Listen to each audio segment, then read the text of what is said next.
All right, welcome back to Cricket for Americans. Nick here, and I am going to share my thoughts on the ODI series that just ended between Sri Lanka and India. And even though India lost the last match, I'm going to tell you why I'm still happy about this series, and I'm a little happy that they lost this last match.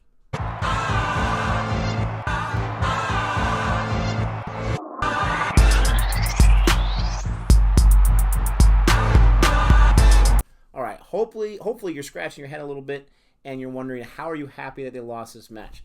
Let me start off with why I'm happy about this series overall before we get into some of the minutia about it. This is a series where India won 2, Sri Lanka won 1, and quite possibly Sri Lanka could have won 2 of them. That last one where you had Shahar and you had Bhuvi doing Shahar and Bhuvi things to really save it, that was remarkable. And then today's match, I mean, it was basically all Sri Lanka. India got 225. Sri Lanka was able to chase that quite comfortably, even though it was cut down to 47 overs for Duck Lewis method. But Sri Lanka was able to chase in the 39th over. They got 227 with 7 wickets, and they bowled out India for 225. Overall for the series, maybe the biggest surprise is that India didn't whitewash Sri Lanka. For a lot of fans, not for me. I really think whitewashing is something that should be rare. It's probably rare in cricket, because a lot of these sides, like even like a side was like Sri Lanka, which I know a lot of people are saying Sri Lanka's like rebuilding. They're not the team they were in the 90s or the 2000s. It's a shame because they had some great players. Don't sleep on any team like a Sri Lanka who is very comfortable playing in their own conditions, even though India is too, same subcontinent, different region, obviously, different part of the world.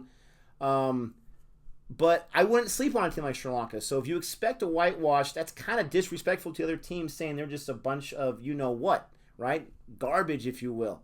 Zimbabwe and Bangladesh, they have their series going on. Maybe you think they're evenly matched. From the things I've learned, I feel like Bangladesh is a step above Zimbabwe. They got a lot of potential. Zimbabwe won their second match today against Bangladesh. So you just never know. But it's not a surprise that India won this series. You had Sky. Gabe's going to go nuts, right? Sky, man of the match for the entire series. That's great for him. He had a great series. Man of the match for this third match was Avishka Fernando. And if you watch the match, I watched his entire innings. It was very, very impressive. We got some quotes here from Captain Shikhadarwan. I don't know when it was the last time he was a captain internationally, but he's our captain here because you got the test squad ready to play in England. He says it didn't go our way. We tried some new players. We got a good start, but again, we lost too many wickets in the middle overs. We were 50 runs short in the end. I am glad the players made their debut because everyone was in quarantine for such a long time, and we had this chance because we sealed the series in the last game. I love what Dewan said right there. And let me just talk about him as a captain for a second. I thought he had a brilliant captaincy. I really, really do. And I saw it because this was the only match I was able to watch with my own eyes live. I saw it in his interactions. Today's match was not going his way. There was a lot of fielding mishaps. There was a lot of drops. There was 5 debutants for the India side. But I love what he said right there. And you can see him out there. He kept trying to find every which way, every which thing to do to try to get his side going, to try to get some momentum building. And they were able to get 7 wickets in the end, but the low scoring innings from their side just did not help them on the bowling side. The fielding did not help. But I love what he says right there. I'm glad we got everyone to play. As a sports fan, I'm curious, what are your thoughts about that? Do you think that's a horrible way to look at it? I don't care if everyone gets a chance to play. We want our best players so we can win every single match. Or are you thinking that you agree with him, like, yes, it's a good thing, it's a great, whatever it is. I'm going to tell you why he's absolutely correct right here and why, ultimately, I'm happy they lost today. Because they are trying a bunch of newer players. Because of the circumstances, and they had to split the squads up. They had the limited format series here in Sri Lanka, test in England. You had to split things up. And I love that. Because you are able to get someone like Dewan, Bhuvi, giving them some leadership roles.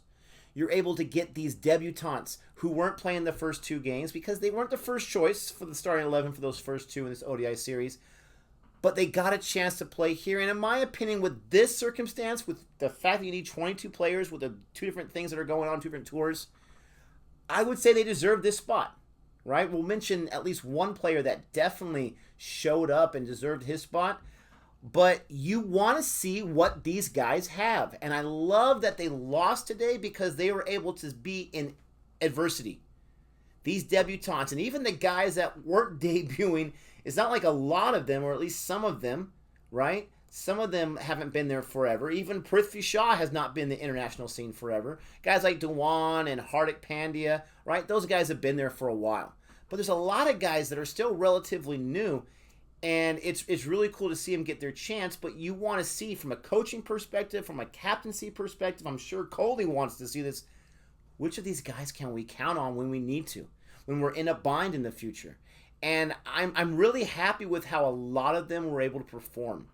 I really, really was. But let's talk about, and that's my number one thing, why I'm happy they lost, because they were able to get experience. And experience in an international game, I don't care who you're playing against, in an international game, that experience is the most valuable thing. You can only learn so much in the nets. They were able to get that experience, and they now have that taste of losing. I think when you win the first two matches, whether you're not playing or you are playing, if you're new, if you've never had this experience before, you kind of figure like, okay, well, we're in this. That's what we're supposed to do, right? We're favored in most of the series. We're top ranked in most formats. This is what we do. We win. I think you kind of take it for granted. I'm not saying these players did, but I think sometimes it's hard not to naturally think that. These players, whether they're on the bench or they're playing, they now got a taste of defeat. And I wouldn't call it an embarrassing defeat because some of the guys in Sri Lanka, they were seriously playing today. I mean, all of them were, but there were some guys that really stood out, like Fernando, who was hearing the drums today. But they're able to taste that defeat and realize we can't take this for granted. We have to work. We have to bust our tail. We have to be in the best position. We have to hold on to that ball when we're going for the catch. We have to extend our innings. We have to do all the things that I've been taught to do ever since I was a pup, working up into the cricket game. And I think it's an amazing experience. And I'm so happy that they got that, even in a losing effort. But let's talk about some of the players. We mentioned the man of the series, Fernando. Avishka, right? I was really surprised after India put 225. They have 47 overs, so it's basically an ODI match. You only lose 3 overs. You lose 18 balls. I was surprised at how quickly the scoring was for Sri Lanka. I mean, you look at Prithvi Shaw's numbers, his first innings, he was scoring pretty quickly, and so was Dewan. Dewan got out too early. But Fernando and Bhanuka were really, really scoring quickly. And look at what Fernando did. 76 runs on 98 balls, strike rate of 78. He and Manad really set the tone. And Manad was only out there he only got 7 runs on 17 balls. But when you watch the match, Fernando's on strike a lot more than Manad was before he got out. And they brought in, Bhanuka was next. But those two guys still set the tone. They were scoring fast, and I'm just like, gee, Mania, they got 50 runs in the first 10 overs. And then, when was it? It was I'm trying to find out when here we go. Bhanuka didn't even fall until the 6th over. Okay, so the first 5 overs, they get 50 runs. Or first 10 overs, they get 50 runs. The first 5, they had like 25, 30 or something like that. He goes down, and then another guy who arguably you can say also was the man of the match, co-man of the match, was Rajapaksa. And let me tell you this, he got 65 off 56, strike rate of 116, so a higher strike rate than Fernando. Fernando, I think, did more of the heavy lifting, obviously, as that opener and setting that tone. But when Bhanuka went down and you're Sri Lanka and you need to build some momentum and, we're playing against the India B team or whatever, we got to take advantage of this and we've got to capitalize. Rajapaksa came in and it was almost like he was playing test for the first 8 or 10 balls. He was getting his footing. He was getting his feel. He wasn't going to go after wasn't really turning because you had pacers really early on, but he wasn't going to fall for it. And I like how Dewan kind of switched up the bowling partnerships. He didn't stick each guy for like a million overs with the other guy and then he was mixing it in and peppering in quite nicely, I thought, but it just didn't work with this time because Rajapaksa, after his first 8 or 10 balls, it's almost like something clicked and he's like, okay, I know the game that I want to play. And the innings that he had after that for the next, I would say 45 balls were masterful. Okay, because he really got 1 off 8, and then he started going and started cooking. And again, 12 boundaries. This guy had 12 boundaries, for crying out loud. I really think he possibly, there's an argument for him being man of the match just because he was able to build that strong 65 whatever partnership with Fernando. And he was able to shake off the earlier wicket in the 6th over by Manuka and was able to really solidify things. And then you also got to give credit to Mendes, right? He comes in as a tail ender, 15 off 18. It could have been an early wicket. He didn't allow that to happen. He didn't get susceptible to anything, even when Hardik Pandya was starting to go finally as a bowler. So he did really well. So Sri Lanka really, really impressed me. And a lot of these guys I've seen in the LPL, I've seen a little bit internationally, but I haven't seen them all play together on this level in a while. I was really, really impressed. Let me know in the comment section if you were impressed too, because I thought they put together a really, really strong ODI match. You look at their bowlers, they got wickets in bunches. Dhananjaya, what else is new? 3 wickets, right? You got Jaya Wickrama, he got 3 wickets as well. Both of them had a low economy rate. Mendes is the only one that has a high economy rate, but he only bowled 1 over.